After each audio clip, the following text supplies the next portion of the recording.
Olá, leitores da Vejinha, seguidores aqui do Instagram da Veja São Paulo. Boa noite.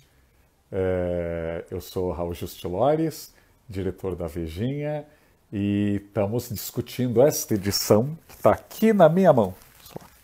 Aham, aqui, ó, Casa Quarentener, sobre o que fazer na casa agora que a gente está ficando aí confinado muito mais tempo do que a gente esperava.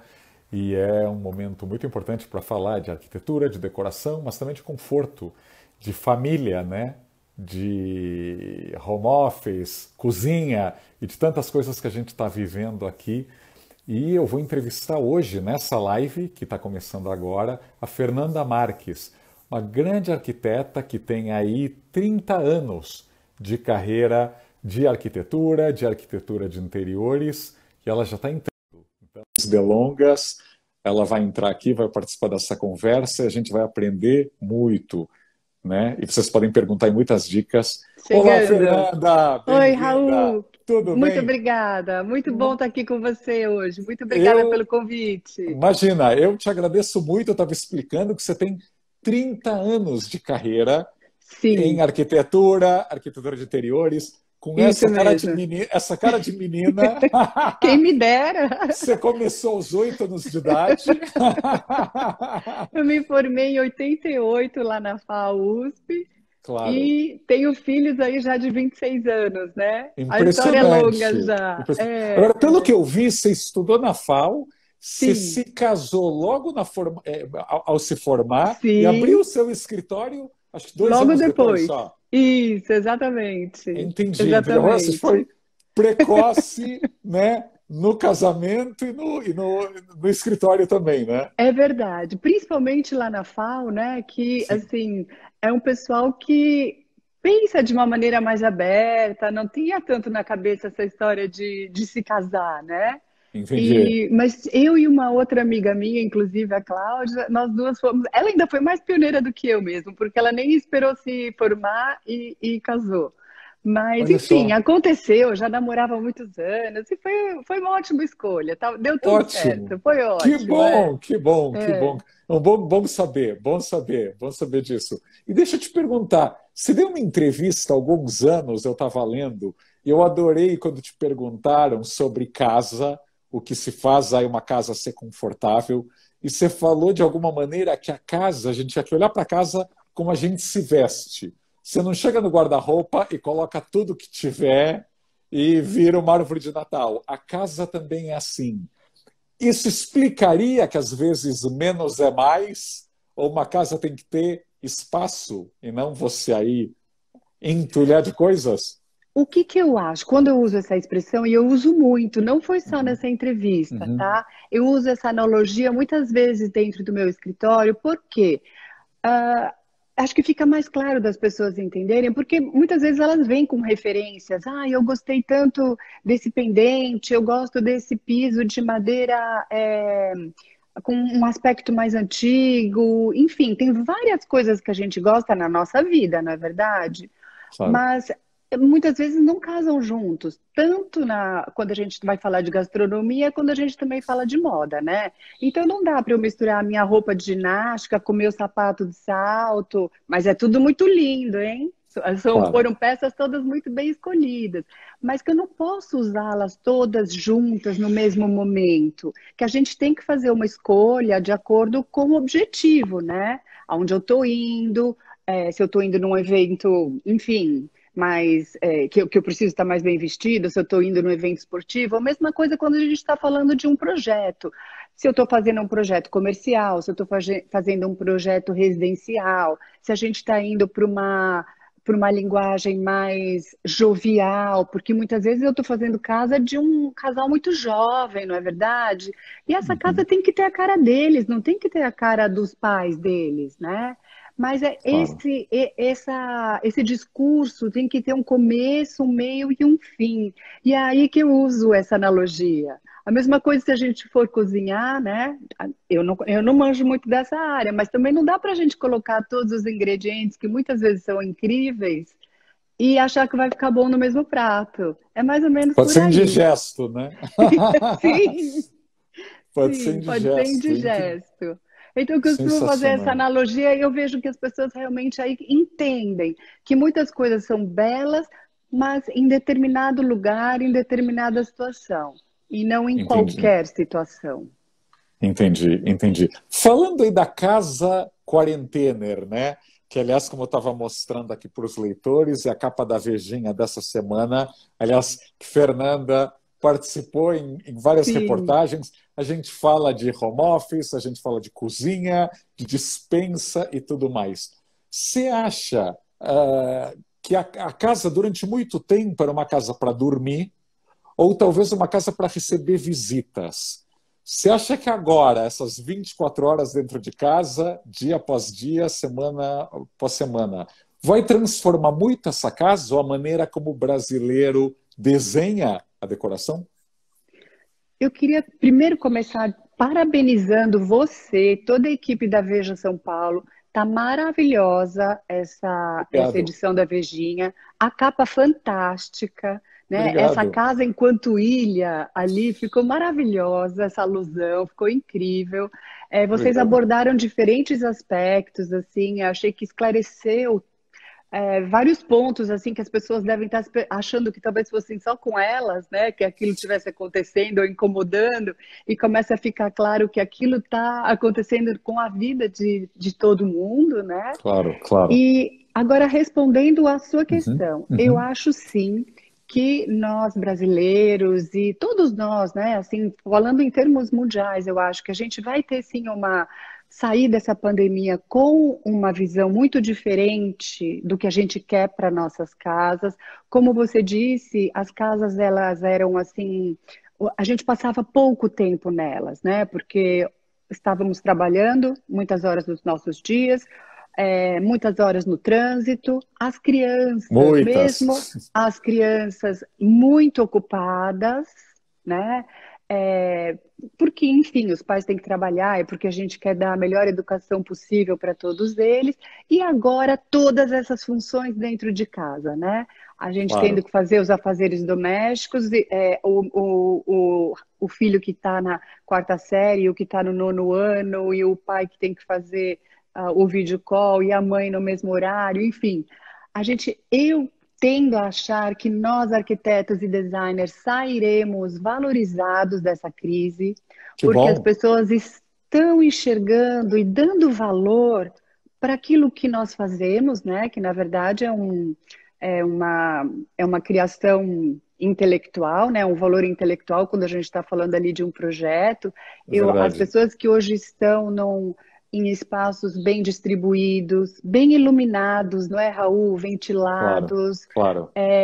E quando você perguntou também, citou aí esse muito móvel, pouco móvel, eu acho que a gente tem que achar aí a linha do meio, não é verdade? Uhum. Porque a casa tem que ser confortável e a casa tem que servir para aquela família. Porque, da minha experiência desses 30 anos que eu tenho aí no escritório, as famílias, elas têm um DNA diferente, né? Tem Uhum. os que mais gostam de receber, tem os que menos, que não gostam tanto, tem os que amam livros e a gente já teve que fazer bibliotecas assim, contando linearmente as estantes para ver se iriam caber Cabe. todos os livros, né?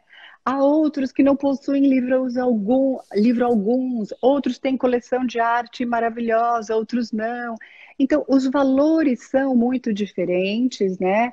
Há pais que a vida das crianças é um pouco mais isolada da vida dos pais, há outras famílias que a vida das crianças é tudo junto e misturado, né? E a gente tem que levar tudo isso em consideração. Então, a gente costuma sempre olhar de uma forma bem específica e algo que a gente veio. Eu também trabalho muito para o mercado imobiliário, né? Sim, Há sim. muitos anos, ao longo desses 30 anos, não só atendendo a residencial, como o mercado imobiliário, e eu vejo que, como resposta ao que o mercado queria, muito as questões de segurança também que a gente enfrenta no Brasil, né?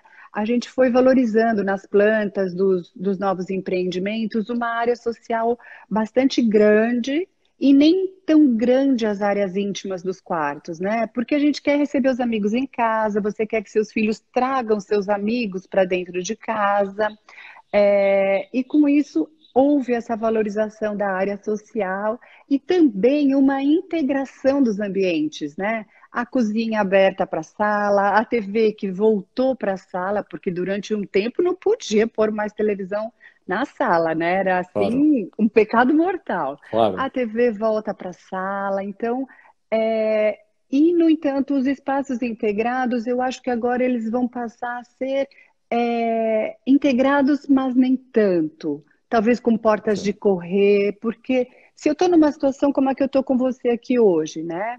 Que a gente quer um lugar mais quietinho, né? Não quer ser incomodado pelos outros que estão passando pela casa, ou um filho que está fazendo uma outra live, não é verdade? Enfim, e aí se pergunta, cadê as paredes, né? Todas aquelas paredes que a gente tirou. Então, eu acho que a gente vai tentar achar uma outra forma aí de integração, talvez com essas portas de correr que vem aí à minha cabeça, porque a gente está agora percebendo que isso pode acontecer novamente, não é? Que isso é algo factível, porque parecia só parte dos filmes de ficção, e hoje a gente viu que, infelizmente, é uma realidade e que pode vir a acontecer de novo, e que se a gente não tomar muito cuidado no sentido do planeta também, a gente pode vir a ter que fazer um lockdown por conta das questões climáticas, né? Então, eu acho que isso é muito importante a gente frisar e ter na cabeça que é um momento para a gente repensar tudo isso, né? Enfim, eu acho isso, que a gente está assim, aquele espacinho do home office que antes era meio embaixo da escada, o cantinho que sobrou ali, põe uma mesinha, porque eu só preciso responder 2 ou 3 e-mails, né?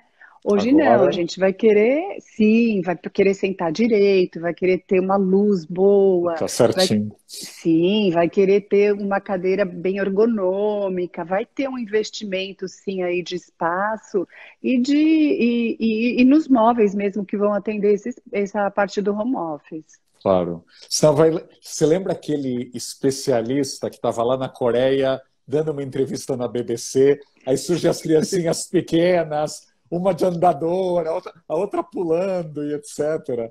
Acho que deve estar acontecendo isso no Zoom a Muito. toda hora, né?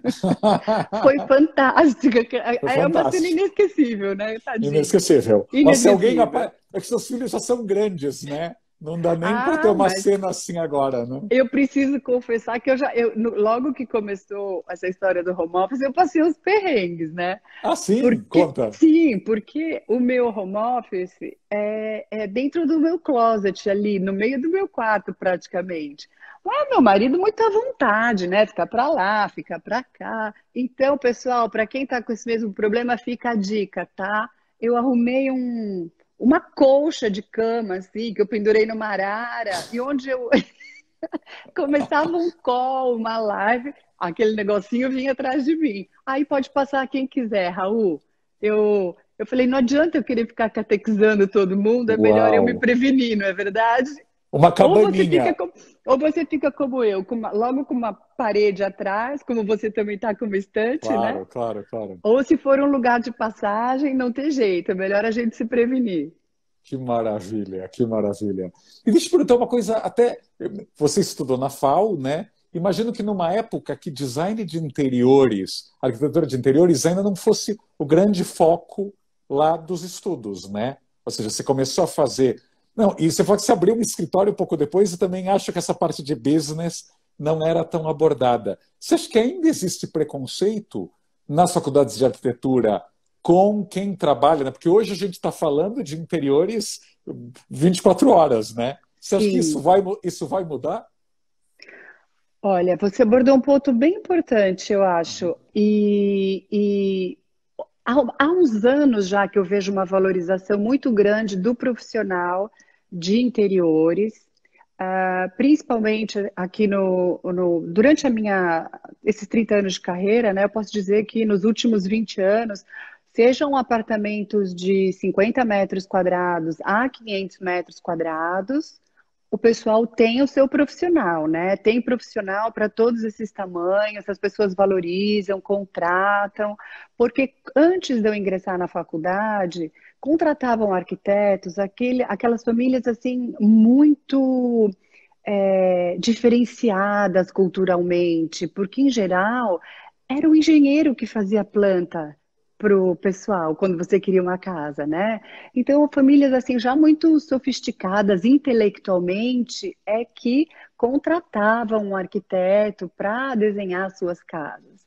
Perfeito. Enfim, e com isso eu fui vendo todo esse reconhecimento da nossa profissão e hoje eu enxergo que o designer, ele está no momento que eu me enxerguei saindo da faculdade. O que eu quero dizer? Lá em 88, a gente estava com uma crise também.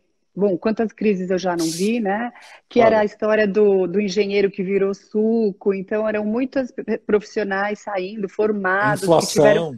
que tiveram que montar lojas de suco porque não encontravam trabalho nas suas áreas, hiperinflação, enfim, houve várias crises por aí, mas isso tudo para contar que, é, enfim, você tinha meio que explicar, né, mais ou menos até onde o trabalho do arquiteto poderia ir. Aí o design, vejo no Brasil que agora ele começa a ser reconhecido como algo importante para a indústria moveleira aqui dentro, né? Perfeito. Um grande precursor e mola propulsora para tudo isso, eu posso dizer que foram os irmãos Campana, né? Que desbravaram esse mundo aí, mostraram para todos, né, do que os brasileiros são capazes e eles são realmente incríveis no que São. fazem. Mas, enfim, mediante todas as crises que passamos, a gente viu a nossa indústria um pouco sucateada, né, com dificuldade de investimento, e muitos não perceberam a necessidade de investir em design. Tanto é que muitas marcas bacanas que eu conheci não vingaram até hoje, né? E os players que estão no mercado hoje são os players que estão investindo em design. Então a gente vê que realmente de lá para cá, nesses 30 anos, eu vejo um reconhecimento do arquiteto, um reconhecimento do profissional de interiores, porque quando eu me formei, quem fazia interiores não tinha um diploma de terceiro grau. Muitas vezes eram senhoras assim de muito bom gosto, que tinham muita vivência, mas não era uma profissão como a gente reconhece hoje, né? Com uma regida por uma série de normas. Isso tudo evoluiu e hoje eu vejo também o design. Inclusive, agora tem design na FAO. Claro. Claro, isso Não mudou só muito. como, não só como matéria, né? Mas você se Claro. forma como designer. Claro. Porque demorou para a FAO assumir enfim, a gente poder ter esse diploma lá dentro. Claro. Aliás, uma pergunta. Eu entrevistei o Jader Almeida aqui na semana passada, outro grande designer brasileiro. Grande designer. Sou um Grande fã. designer. Eu também. Especifico muito para os meus projetos. Que bom. E ele comentou, porque a gente começou a falar do design brasileiro, e eu lembrei que a Lina Bobardi e o Giancarlo Palanci, lá nos anos 40 e 50, tentaram criar uma fábrica de madeiras, né, a Marcenaria Pau Brasil, criaram um estúdio de design e quebrou em 2 ou 3 anos. E o Jader mais ou menos explicou: olha, o custo Brasil, o nosso design acaba sendo caro por mil razões, porque muitos leitores aqui perguntaram por que o design brasileiro era caro. Você acha, o que você acha que faltaria para o design brasileiro ser mais acessível? Tipo, o leitor que está aqui entrando agora, vendo essa live com a grande Fernanda Marques, mas que fala: eu não consigo comprar o Jader Almeida, eu não consigo contratar a Fernanda para o meu projeto. O que você sugeriria que pode fazer com que o design brasileiro se popularize ou fique mais acessível? Olha, eu acho assim, o Jader Almeida faz um trabalho maravilhoso. Como eu acabei de dizer para você, eu especifico muito o mobiliário dele, sou fã. Mas a gente não pode deixar de contar que os produtos dele realmente são produtos de valor agregado muito alto, né? Claro. Tudo de madeira certificada, as ferragens são maravilhosas, são peças que têm peso, não é verdade? O que eu quero dizer com tem peso? Não é só peso no sentido conotativo, eu estou falando no sentido denotativo mesmo, porque quando a peça é extremamente leve, é sinal que ela é um pouco porcaria, né? Você esbarra Hum, naquela lumináriazinha, ela já cai. Então, precisa ter um peso para ela parar de pé, para ela não ficar ir ficando torta com o tempo. Então, tudo isso ele pensa. A ferragem para você não enferrujar daqui a um tempo, né? Para você conseguir manusear a luminária e ela funcionar. Então, realmente, coisa boa custa mais caro. Mas isso não quer dizer que a gente não possa ter design de qualidade, né? A gente tem um trabalho aí bacana sendo feito por jovens designers, né, que estão uhum, se criando peças incríveis com produtos aí e materiais nem tão caros uhum. e que ainda estão com preço acessível. É que quanto mais você tem possibilidade de trabalhar com uma indústria que te oferece uma gama de possibilidades maior, vai ficando uma coisa puxa a outra, né? Então, Não sei falta como. escala. Você acha que falta Sim. escala? Tinha que mais gente gostar e comprar e ter indústrias abraçando esse negócio. Ó, eu acho que não. Eu acho assim, ó, no sentido, a gente já vê hoje, por exemplo, como a Opa, a gente já Uhum. vê outra que é uma marca que não é tão cara, Claro. investindo em design nacional também. Mas realmente a gente ainda não tem muitos canais de venda, é verdade. Houve até uma galeria que abriu há pouco tempo para vender novos designers de mobiliário e que não vingou, porque é um mercado ainda muito restrito, né? Muito mais os profissionais da área que sabem reconhecer e sabem onde comprar do que o grande público. Enfim, eu acho que no Brasil os produtos eles são primeiro, os produtos que vendem mais são os de primeira necessidade, né? Sem Claro. sombra de dúvida. E eu gosto muito desse design que você consegue fazer de maneira acessível, Uhum. mas é difícil. Um trabalho bacana, quem vem fazendo isso é o Rosenbaum, trazendo Mas e claro. capacitando as pessoas do norte, né, os artesãos de lá, da Amazônia, do Pará. Inclusive, eu desenhei junto com ele, com a comunidade ribeirinha lá do Rio Perfeito. Negro, uma linha de vasos com uma madeira que se chama roxinho, que vai ser vendido na Depot e que está agora disponível na Feira Rosenbaum no site, porque a feira Que não legal. aconteceu de fato, está virtual. Então, estão todos convidados a entrarem lá para ver. Então, assim, esse é um design de acessível, porque a gente, né, principalmente ele e eu nesse momento, emprestamos a nossa capacidade de design para as pessoas que sabem manipular o produto, né? Para que Claro, eles possam produzir peças que interessem a esse grande mercado consumidor aqui do sul e sudeste do Brasil, tá? claro. Então foi um trabalho muito lindo onde eu cheguei achando que eu fosse ensinar muita coisa, mas eu aprendi muita coisa. Eu E eles aprendi aprenderam muito. contigo. É Aprendi a muita coisa vantagem. sobre os materiais, sobre a simplicidade das soluções que eles encontravam ali para pôr em prática tudo aquilo que eu tinha pensado.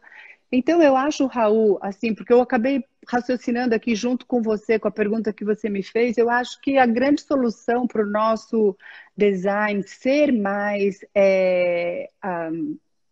que a gente possa ter mais acesso a ele, ter peças mais em conta, e que todo mundo Uhum. possa desfrutar, enfim, disso, seria realmente dar força a esses artesãos, né, que têm essa capacidade de produção, que precisam disso para o seu ganha-pão, né?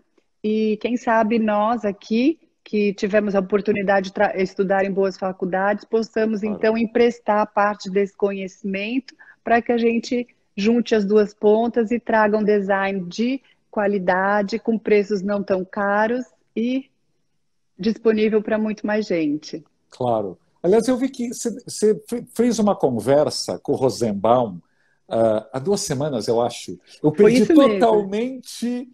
Não o sei se a tempo, né? quarentena, eu não sei o que aconteceu ontem ou se foi mês passado. Eu lembro que você teve uma Estamos conversa. todos assim. Ah, que bom, me serve de consolo. E eu lembro que você conversando com o Rosenbaum, você falou do teu amor, acho que você usou essa palavra, teu amor pela madeira, e que você queria trabalhar mais e mais com madeira. Você podia contar um pouquinho, porque talvez este público não estava naquela live, o que é que você está pensando em fazer com madeira e o que você já faz, né? Também com esse material tão precioso, mas que às vezes a gente não estuda tanto, né? Na verdade, a madeira ela já vem presente nos meus projetos há muito tempo, porque eu gosto sempre de fazer um contraponto com o uso de materiais frios e materiais quentes. Eu quero dizer materiais frios como pedras naturais e as madeiras, né? Então, eu vou sempre tentando achar um equilíbrio no uso desses dois tipos de material, frio e quente. A Uhum. madeira agora entrou junto aqui, mais próximo da questão do design comigo, e eu Perfeito. comecei a entender melhor a trabalhabilidade dela, porque Uhum. enquanto eu estava trabalhando com ela, vai mais na parte de arquitetura, então eu estava falando de painéis de madeira, de portas, eram mais superfícies de madeira. E Ah, agora a trabalhabilidade dessa madeira para o uso moveleiro ou o uso de utensílios é outra história. Então, eu estou desenvolvendo uma coleção cápsula muito, aliás, já desenvolvi, já temos até fotografado, muito especial para Breton, aqui em São Paulo, onde a gente está usando a madeira e a pedra. Então, eu estou trazendo esses elementos fortes da minha arquitetura para essas peças. Então, é uma coleção cápsula que a gente vai lançar muito em breve. E explorando também, né, o fato de eu ter ido para a Amazônia, que foi um ponto transformador ali na minha vida. Quando claro. eu vi tudo aquilo e o potencial que existia, e o que eu falei para o Rosenbaum lá na live, né, que eu quero estar mais próxima dele, no sentido de poder ajudá-lo em tudo isso que ele já, esse caminho que ele já trilhou, mas eu sei que é duro, né? Porque precisa de sponsor, precisa de tempo, precisa de tudo. Então, a maneira que eu puder de tentar é capacitar esses artesãos e como eu tenho mais afinidade com a madeira, né? Seria um bom canal para mim. Que maravilha, que Tô vendo que o Jorge Damião aqui está nos mandando um abraço. Ele que é o diretor-presidente do Memorial da América Latina, que está fechado agora, mas que também de vez em quando Sim. tem debates e eventos sobre design. Tem várias Olá, Jorge. perguntas.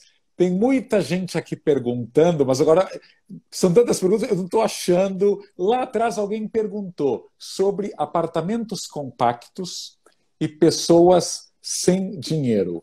Eu acho que esse é um momento, né, que mesmo que você queira fazer uma mega super reforma ou comprar, sei lá, todo o mobiliário novo de casa, talvez não seja o momento mais adequado, porque você nem sabe quando vai ser montado, quando você vai ter funcionários em casa, Sim. etc.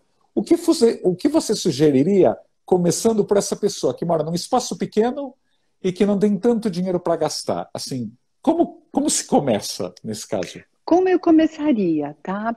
Eu iria com um olhar bem crítico sobre o que realmente é importante para você dentro ali do seu apartamento e o que não é, tá? A gente tem uma tendência de ir juntando uma lembrancinha que você trouxe do casamento da fulana, o banquinho que a vovó me deu e a prima não queria mais aquela mesa, então eu coloquei a mesa, mas a mesa é meio grande e o banquinho da vovó é meio baixo e no final a gente vê que tem um monte de coisa que você não usa e que está mais atravancando o espaço do que acrescentando para você. Então, eu Claro, começaria primeiro olhando criticamente o que você tem e que claro. não serve.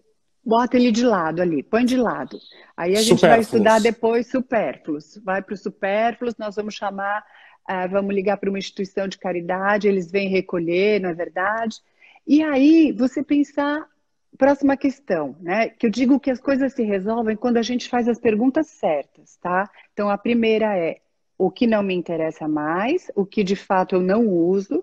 Dois, o que eu quero da minha casa?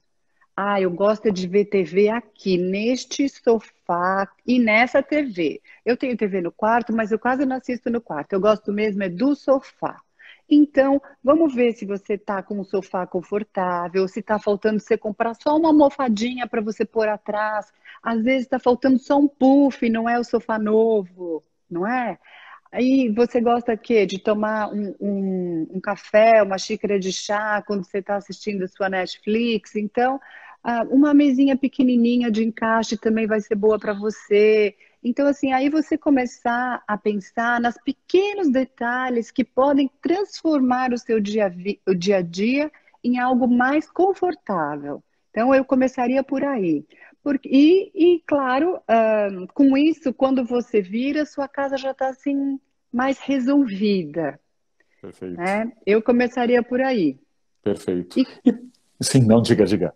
Eu ia te não, eu interromper. acho que ia falar, mas acho que isso seria um bom começo. Não sei se eu respondi aí a pergunta Acho que sim. Por favor, do eu nosso peço espectador. Peço aos espectadores, leitores da Vejinha, que repitam as perguntas quando acharem que, não for, que nós não respondemos ou que eu não soube fazer a pergunta, por favor, insistam. E quem, por exemplo, que passou tempos e tempos só trabalhando na rua, workaholic, e agora nota que a casa está sem cor, ou sem vida, ou sem alegria. Talvez até não é nem a questão de móveis, a pessoa nunca parou para dar um up no ambiente. Por onde você começaria? Olha, eu acho que isso deve estar acontecendo muito.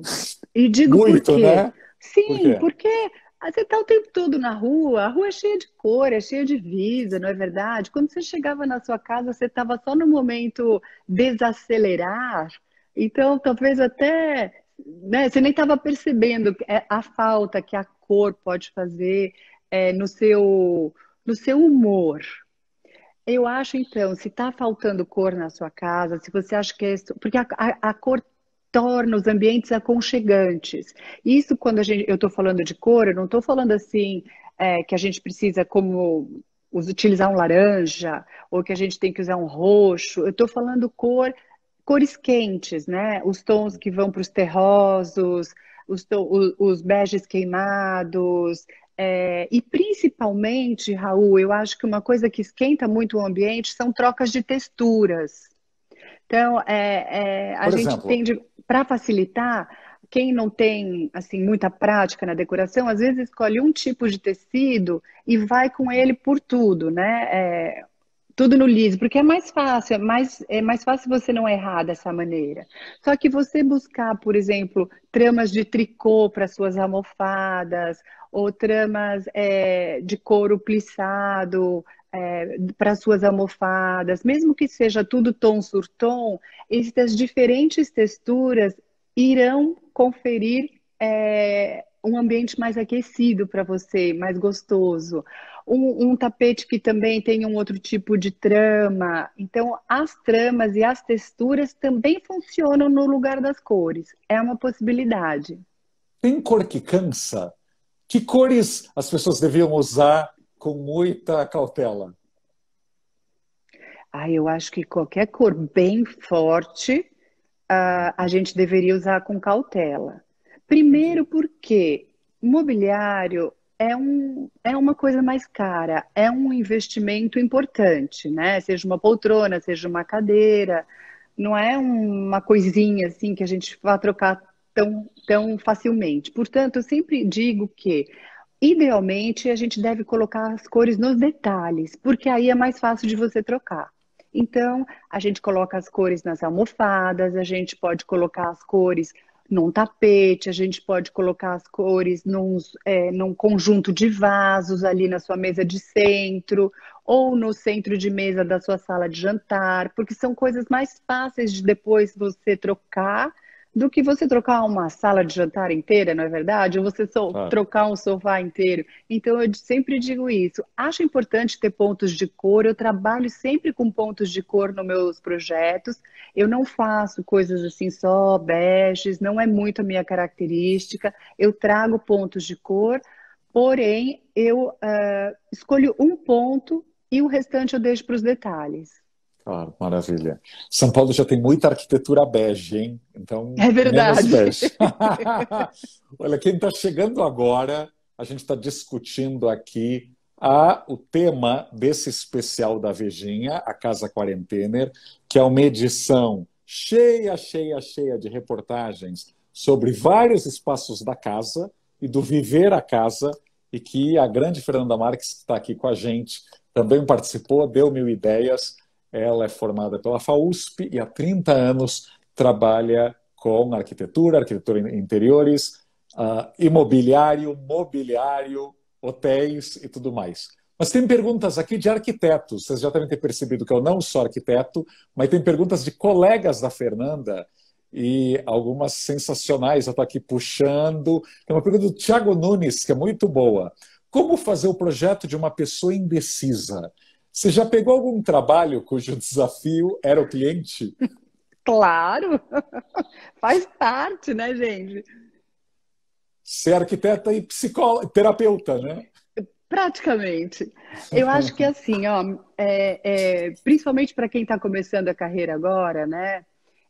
E isso eu falei também muito é uma pergunta que eu fiz com uma live que eu fiz para a Luísa Helena Trajano, né? Eu Perfeito. perguntei para ela se os empreendedores, né, também deveriam ser vendedores.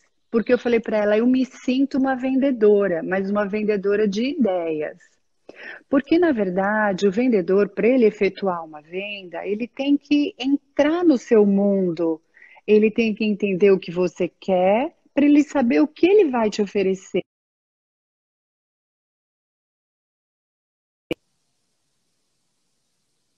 E eu acho que a sua câmera parou um pouquinho. Voltamos. Voltou. Voltamos. Voltamos, Voltamos. voltamos. Então, a gente precisa. Quando eu falo a questão da venda, não é a venda como a gente conhece, no sentido Ah, mais vamos dizer, mais básico, né, do verbo, mas é o vender no sentido de você entrar no universo do outro, captar o que ele precisa, o que ele quer, para você aí saber oferecer de encontro às necessidades dele. Existem muitos clientes, sim, que são indecisos. Eu acho que o nosso papel enquanto arquitetos é saber ajudá-los a achar esse caminho correto. Eu acho que os Instagrams da vida nos ajudaram muito com isso, as redes sociais, porque hoje, quando o cliente chega no seu escritório, ele sabe os seus projetos até pelos nomes. Ah, eu gosto desse por causa disso, eu gosto daquele por conta daquilo. Então, nisso já há uma afinidade muito grande. Outra coisa que eu percebo é que assim, as ferramentas que nós temos hoje, como apresentar os projetos através das imagens em 3D, também é a prova de susto, né? claro. Ali, porque para o cliente tomar a decisão, é importante que ele se sinta seguro. E essa é uma ferramenta que o deixa seguro, porque a ferramenta é muito fidedigna ao que ele vai receber lá na frente. Portanto, Claro. ele vê que ele está gostando do que ele está vendo na imagem, ele toca o barco, ele vai em frente. Então, é importante isso, pessoal. Você entender o problema do outro, né? E achar esse caminho de conexão. Usar as ferramentas de tecnologia que a gente tem em mãos, porque isso ajuda muito. E aí, boa parte dos problemas já estão resolvidos. Maravilha, maravilha. A Natália Batista, também arquiteta, te pergunta: quais livros essenciais na arquitetura você me indicaria para usar no dia a dia? Acho que especialmente quando for projetar. Olha, para usar no dia a dia, não conheço. E tinha um lá atrás que eu era obrigada a usar, gente, porque eu sou da época que não existia internet, tá? Então tinha o Neuffer. E o Neuffer, você falava assim, altura de mesa, você olhava lá, ele dava. altura de mesa, altura da cadeira, a distância do braço, qualquer coisa que a Manual. gente. Era um manual para tudo que a gente precisasse saber de ergonomia, né? Mas, enfim, eu tenho uma filha arquiteta que se formou tem 2 anos, ela não teve, ela nem sabe o que é o Neufeld, porque hoje o Google responde qualquer coisa para gente, né? Então, Claro. Natália, o que eu falo? Livros importantes para gente ler são quase todos. Em que sentido, tá? Quando você tem informação, quando você tem uma certa cultura, isso transparece no seu projeto, isso transparece no seu design. A gente precisa ter conteúdo. E o conteúdo não se adquire do dia para a noite, se adquire com leituras diárias, não só dos jornais, como dos livros, o livro do Raul, que esse eu ainda não Obrigado. li, mas já entrei na Amazon, ainda está indisponível, eu já Obrigado. deixei lá meu e-mail para eles me avisarem quando chega. Obrigado. Então, assim, a gente tem que se informar, tem que saber. Tá aqui. Põe aí, Raul, pra Tá gente. aqui. Olha aí, pessoal. Eu acho que a livraria Martins Fontes ainda tem, porque eu tenho uns Ah, amigos então que vou compraram no ligar fim de lá. semana. Ou vou Eles entrar no no site site deles. deles. Tá bom, Viva! Martins Fontes. Ótimo, me Isso. deu a dica já. Oba, obrigado. Então, é isso, pessoal. É ler sobre diversas coisas, né?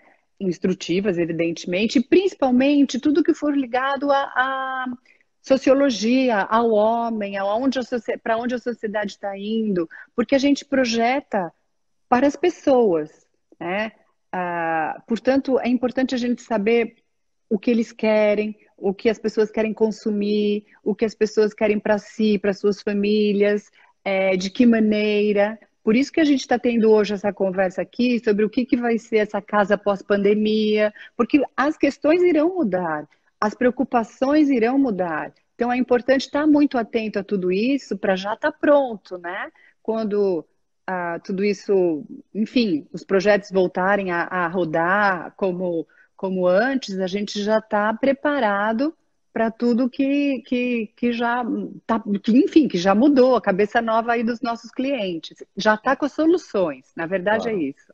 claro. A gente tem que ter os projetos prontos. Tem uma história ótima. Não sei se eu te contei numa live que nós participamos juntos mês passado, que a Maria Bardelli, a grande arquiteta que fez a Galeria do Rock, o Hotel Hilton, aquela Praça dos Franceses na Rua dos Franceses, talvez a grande arquiteta desconhecida da história de São Paulo, ela fumava muito e ela costumava desenhar com cinzas de cigarro Olha em só. toalhas de papel e ficava rabiscando. As pessoas perguntavam para ela o que você está tanto desenhando. E ela dizia: eu prefiro ter projetos antes do dinheiro chegar. Então, antes do financiamento, ela já queria ter as suas ideias desenhadas. E é E você muito fala boa, dela né? na Vejinha dessa semana, E eu né? falo, eu falo dela na Vejinha dessa semana, que é um grande Sim. personagem, assim, ela tem um trabalho, uma carreira impressionante. Aquele edifício Domus, em Higienópolis, que parece um navio ou um barco, né? Tem aquele grande terraço curvo ali em Higienópolis. Ela projetou também, não vale a pena estudar a Dona Maria Bardelli. Mas tem uma Uma pergunta mulher aqui. pioneira, né? Uma mulher pioneira, porque ela já estava projetando prédios e galerias nos anos 50. Assim, era uma Sim. raridade. Até o engenheiro que eu entrevistei para essa matéria da Vejinha, ele falou: olha, ela era a única na época no mercado imobiliário fazendo prédios de 20 andares, né? Então é bom resgatá-la. Tem uma pergunta aqui difícil que tem bastante a ver com a Vejinha dessa semana, da Marina Mariotti. Ela perguntou: como não parecer oportunista nesse momento? E eu quero encaixar, porque quando a gente publicou no Instagram da Vejinha a bendita capa da Casa Quarentener, muitos leitores se demonstraram irritados, falando: não é hora de falar de decoração no meio de uma pandemia, Ah, não é hora de falar de casa. Eu imagino que a pergunta da Marina vá nesse sentido. Como não parecer oportunista em falar com o cliente, etc. Você acha que ainda essa ideia de que não é hora de falar de decoração e por que essa visão? olha, eu acho que achar que falar de decoração, falar de arquitetura, falar de espaços melhores, falar de espaços mais confortáveis, pode ser supérfluo, eu acho que é um lei do engano. Eu acho que isso é um básico na vida de todos nós. Mesmo que a gente fale pela questão do belo que seja, tá? O belo é o universo que a gente conhece, da forma como a gente conhece, ele é belo, né? Não deve ser por Claro, acaso, não é verdade? claro. Eu Ou o concordo. acaso o fez assim, mas nós Claro. imediatamente sabemos reconhecer o que é belo. Imediatamente a gente sabe reconhecer o que é belo, não é verdade? Mas principalmente a gente também tem que ver o outro lado, que quando a gente fala de interiores, quando você fala de decoração, tudo isso, quando você fala de mobiliário, a gente passa também por questões de resoluções de espaços de trabalho, resoluções de espaços que tomam conta de crianças, as resoluções dos espaços dos hospitais, né, que tomam conta hoje das pessoas que estão doentes. Mas vamos voltar ao espaço da casa. A casa hoje é o nosso tudo, né? É o nosso espaço de trabalho, é o nosso espaço de morar, como sempre foi, e é o nosso espaço de convívio familiar também, como sempre foi. No sentido de que é importante que ele resguarde a nossa saúde mental também. Do momento que você fica confinado nele, porque nós somos seres, né? Nós evoluímos até aqui sempre cooperando uns com os outros. Nós não Sociáveis. chegamos aqui sem cooperação. E agora, nesse momento, nós estamos tendo que tirar essa característica tão marcante, né? E nos isolarmos. É claro que a cooperação é muito importante ainda, tanto é que estamos juntos trabalhando por vacinas, juntos, né, doando dinheiro para tantas instituições, juntos ajudando os velhinhos dos nossos prédios e das nossas vizinhanças. Enfim, eu poderia aqui enumerar muitas coisas. Mas isso para dizer que essa ruptura está causando uma, uma certa insegurança em muita gente. E no momento que você está num espaço bem resolvido, num espaço que essa pessoa se sinta confortável, se sinta acolhida, que ele reconheça como seu, eu acho que essa quarentena para ele vai ser muito mais fácil. Então, Claro. assim, não devemos subestimar isso como algo supérfluo, porque isso nem sempre quer dizer dinheiro, na verdade, quer dizer investimento, quer dizer coisa para rico. Vamos falar como coisas básicas que a gente falou, né? Agora, o que que faz quando não tem dinheiro? Ah, tira o que é supérfluo, muda uma almofada, traz um puffzinho. Então, tem solução aí, sim.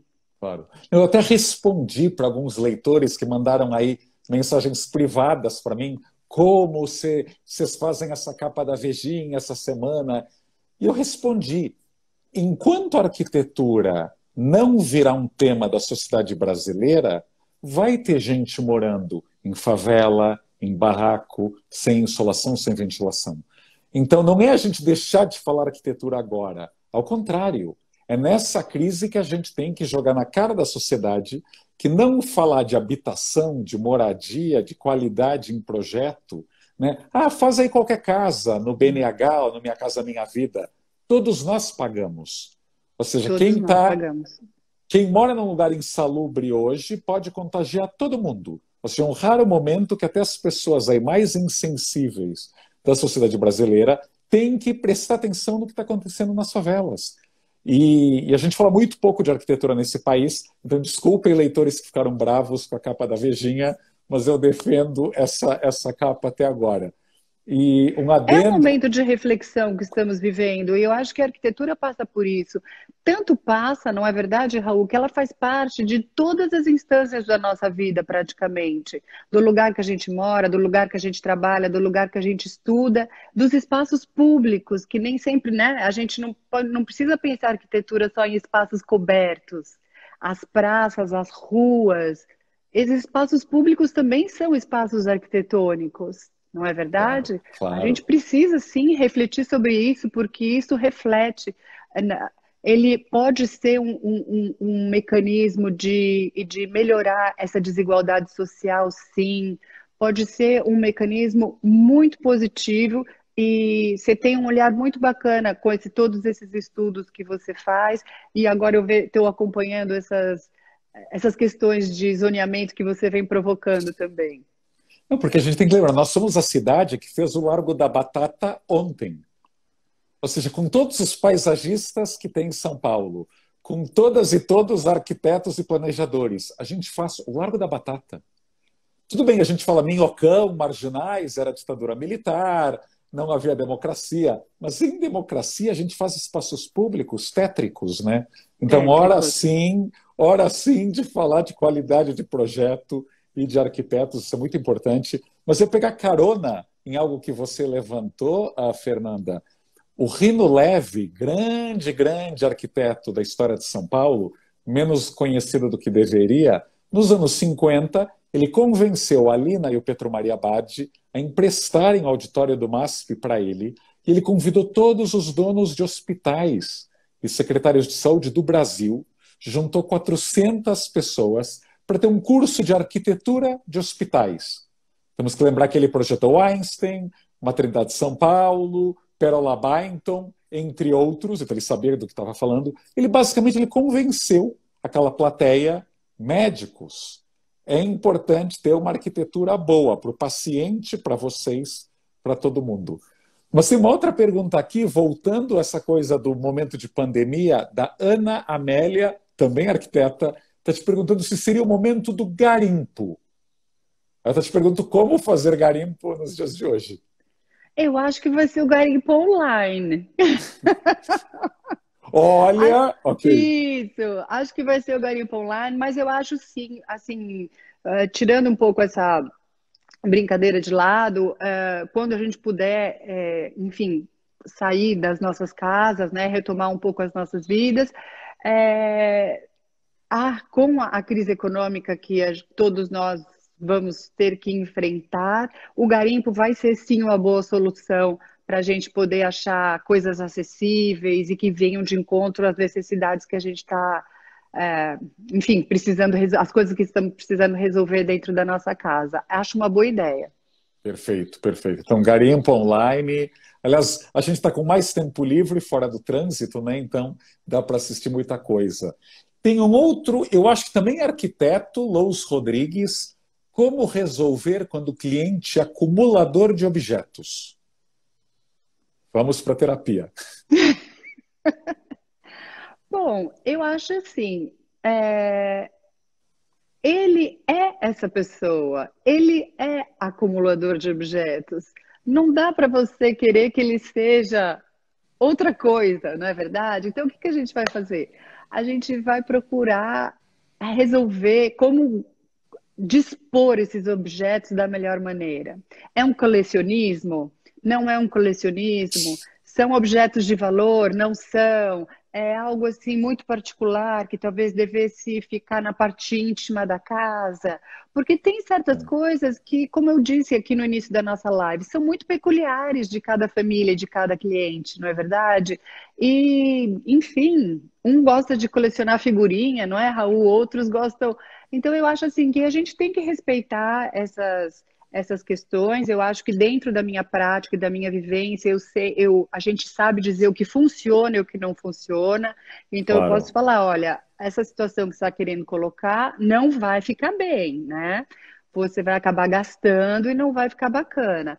Mas a gente tem que ser um profissional que busca soluções e não tentar tanto dissuadir a pessoa do modo de vida que ela vive.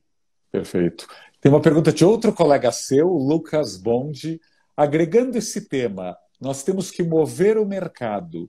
Então, como arquitetos e designers podem fazer? Imagino que a pergunta dele seja para quando terminar a pandemia, como o setor, ou o que o setor deveria fazer para ser reativado? Eu acho que, como todo bom brasileiro, nós vamos ter que estar muito abertos a se adaptar. Adaptar, adaptar, adaptar. E se tivermos que dar dois passos para trás para depois podermos caminhar para frente, que façamos isso e façamos isso numa boa. Tá? Então, o que eu quero dizer com isso? Se a gente estava acostumado a trabalhar com projetos muito grandes e muito importantes, e agora os projetos passam a ser menores, ok. Se a gente tiver que trabalhar com escritórios que ainda eram menores ainda, e que agora vão ter que fazer renders para outros, também, o importante, gente, é a gente passar esse período, se reinventar, ver o que, que a gente pode fazer para não fechar, para continuar existindo, sem vergonha de ter que dar os passos para trás, sem vergonha de ter que falar assim, puxa, isso aí eu já não queria mais fazer, mas vamos embora. O importante é a gente aguentar esses primeiros meses, que aos poucos as coisas depois vão se encaixando. Aí Claro. esse é sempre meu lema, tá?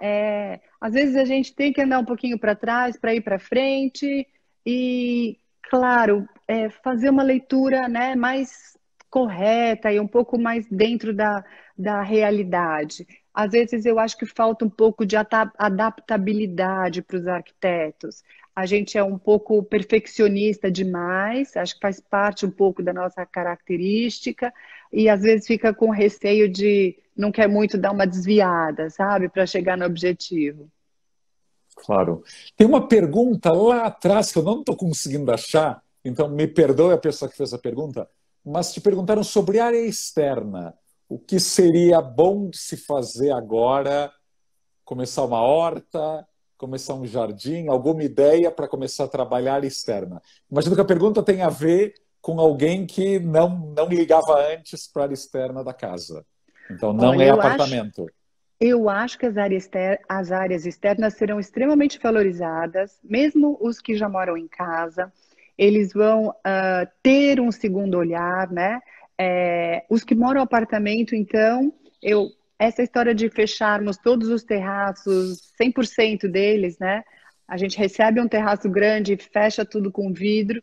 Eu acho que boa parte desses terraços passarão a serem abertos agora para a gente ver um pouco de ar, ver um pouco de luz, ver, ouvir o barulho da chuva, os pássaros, poder ter essa possibilidade de um contato com essa área externa. E os que moram em casa, agora que a gente está mais tempo em casa, vai sentir falta muitas vezes de um estar lá fora, de uma área de refeições externa. Então, eu acho sim que vamos ter esses dois olhares. Quanto a ter um jardim, uma horta, como você colocou, o fato da gente lidar com a terra, lidar com flores ou lidar com uma horta é algo muito gostoso e prazeroso, né? É uma atividade que nos tira assim do foco do dia a dia. Eu acho que muito interessante. Para quem puder, tiver espaço, acho que vale muito a pena. Que ótimo, que ótimo. Antes que o Instagram nos apague Nos, aqui, é, eu queria te perguntar, você tem um escritório de quase 100 arquitetos, né? Não mais. Olha, o não mais Qual é o tamanho? ótimo. Nós Sim, somos 30 arquitetos. 30, ok. Eu já tive um escritório desse tamanho, mas foi até a crise de 2014, 2015, 2014, ok, ok, ok. tá? Como você... De lá a gente deu esse downsizing e estamos hoje com um grupo de 30 na equipe, todos trabalhando em home office. Como está esse lado Fernanda CEO? Como você está organizando esse trabalho remoto? Olha, eu tenho uma equipe maravilhosa que me ajuda nisso, né? Então, como a gente tem uma parte da equipe na Europa que está lá 15, que estavam 15 dias na nossa frente com relação à pandemia, já estavam trabalhando em home office, portanto, a gente já foi se organizando. Na primeira semana, antes mesmo do governador ter pedido que todos trabalhassem em home office, 65% já estavam em suas casas, porque você tem que organizar servidor, os nossos programas são muito pesados, então muitas pessoas levaram as máquinas para suas casas. Aí a gente viu que a internet de todos, nem todos vão com internet 100%, mandamos técnico, enfim. Hoje estamos trabalhando incrivelmente bem de casa. É claro que faz falta encontrar meus clientes, mas enfim, tem reunião o dia todo, amanhã tem de manhã também, tá rolando tudo. O que parecia impossível está acontecendo, Raul. Sensacional, sensacional. Gente, quem ainda não comprou a sua vejinha, tem aqui a vejinha. ou assinem ou leiam na internet.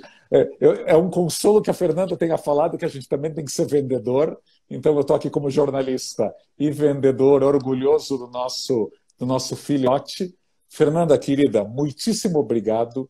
Acho que essas suas ideias e essa sua inspiração, né, vontade de trabalhar, deve afetar aqui os nossos leitores, até quem não tem nada a ver com arquitetura. Acho que o ideal é que os brasileiros abracem esse tema, mesmo fora da área. Foi um prazer estar aqui, Raul. Muitíssimo obrigado. A entrevista fica aqui gravada no IGTV, não só 24 horas. Fica gravada